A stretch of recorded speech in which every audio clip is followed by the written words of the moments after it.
দুবাইতে গরম শুরু হয়ে গেছে, এখন না বাইরে অত ঘোরাঘুরি মুশকিল। ঠান্ডা ঘরে বসে তাই চিঠির বাক্স আবার খুলে বসলাম তোমাদের জন্য। বিউটিফুল মাইন্ডসরা সব দুবাই থেকে, আমি দীপান্বিতা।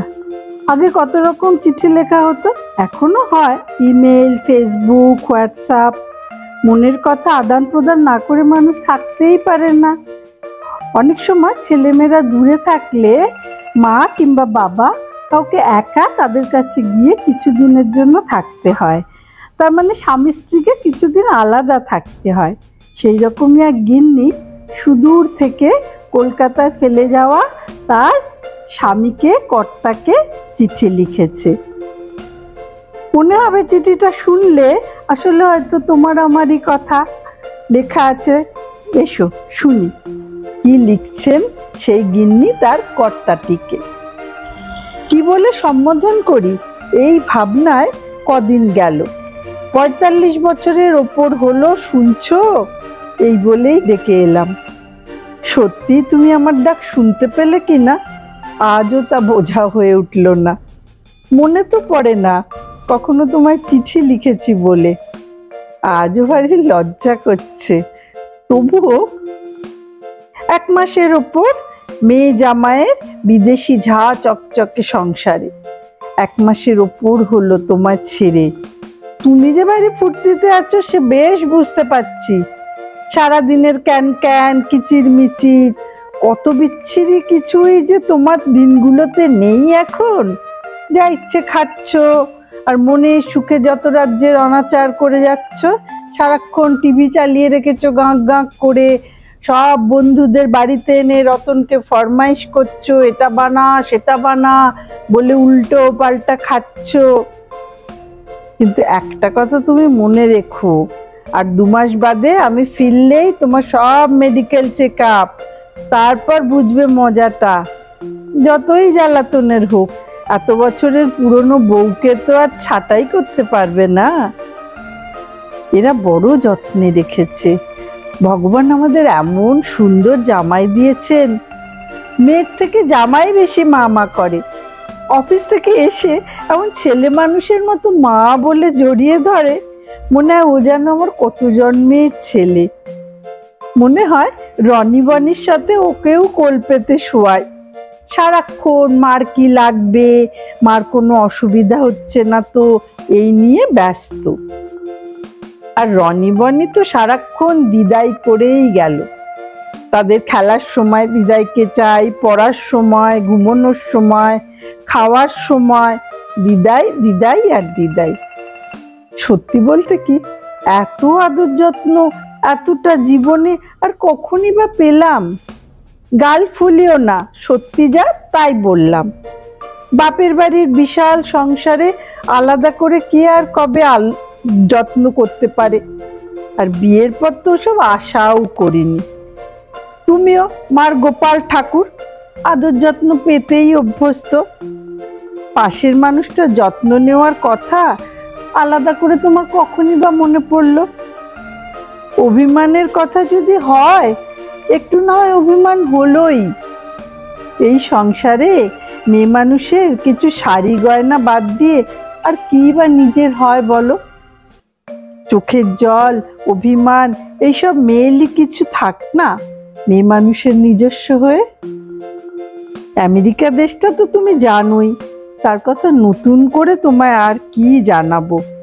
এত সম্পদ, এত রোশনাই, এত ঐশ্বর্য এখানে। ভগবানের কি অকৃপণ রূপ, সবকিছুই যেন আচ্ছন্ন করে দেয়। তবুও চুপি চুপি তোমায় একটা কথা বলি, আমার ভারী ফিরে যেতে ইচ্ছে করে। এত আদর, এত সম্মোহন, এত সৌন্দর্য, সব কিছুকে পাশ কাটিয়ে রনি বনের মায়া টান আস্তে করে আলগা করে ফিরে যেতে ইচ্ছে করে। হ্যাঁ গো, আমার পুরনো বুড়ো তোমার কাছেই। সারাদিনের খিটির মিটির গলা তুলে হাত নাড়িয়ে তুমুল ঝগড়ায় সন্ধেবেলায় হট ওয়াটার ব্যাগটাকে তোমার কোমরের নিচে গুজে দেওয়ায়, এসি বন্ধ হবেই কাজ চলবে সেই রোজকার ঝগড়ায়। এই সব কিছুতেই এক ছুট্টে ফিরে যেতে ইচ্ছে করে। জানি এবার কেন তুমি আমায় একা পাঠালে, 3 মাস ধরে স্বাধীনতা পালন করবে, মনের সুখে ফুর্তি করবে। বললাম না, বন্ধুরা সব বাড়িতে নিশ্চয়ই রোজ আসছে আর উল্টোপাল্টা খাওয়া দাওয়া হচ্ছে। বাড়ি দেখাশোনা সব বাজে অজুহাত। আর আমায় দেখো, মেয়ে মানুষ হয়ে জন্মেছি, শুধুই মায়া কান্না কাদা। কে জানে ওষুধপত্র মনে করে ঠিকঠাক খাচ্ছ কিনা, সন্ধেবেলায় রতন গরম জল করে দিচ্ছে কিনা, গুড নাইটটা রাত্রে শোয়ার সময় জ্বালাচ্ছ কিনা। এত কাজ করো, এইসব টুকটাক কাজ করতে যে কেন তোমার এত আলিস্যি? এত বছর ধরে সংসারের হাড় ভাঙা খাটুনি খাটার পর, এত অশান্তি ঝগড়াঝাটির পর, আমেরিকার এদের এত আরামে যত্নে বসে সারাক্ষণ এইসব ভাবনার কি কোনো মানে আছে? তুমি বলো।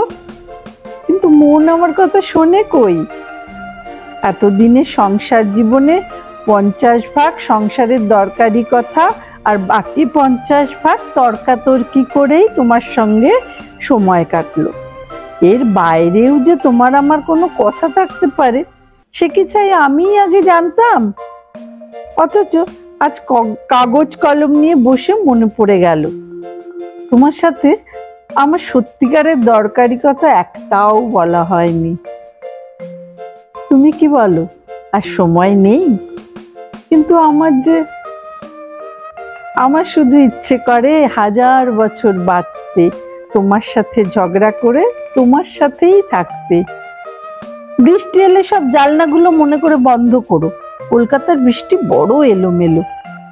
আর এখানকার শনিবার রাত্রে বুবলু ফোন করবে, ওর অনেক দরকারি কথা আছে, একটু সময় লাগবে।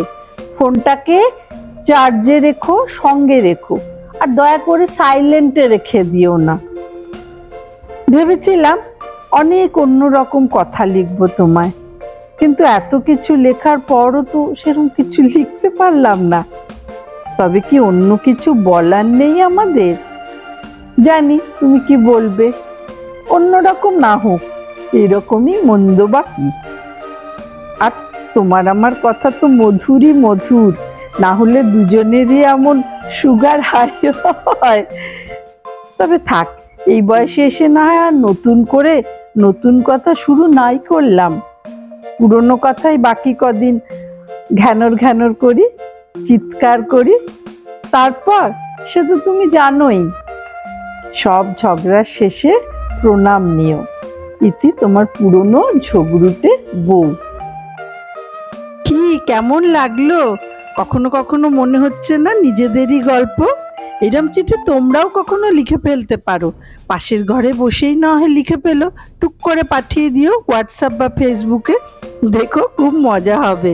ভালো থেকো বন্ধুরা, আজকের মতো টাটা।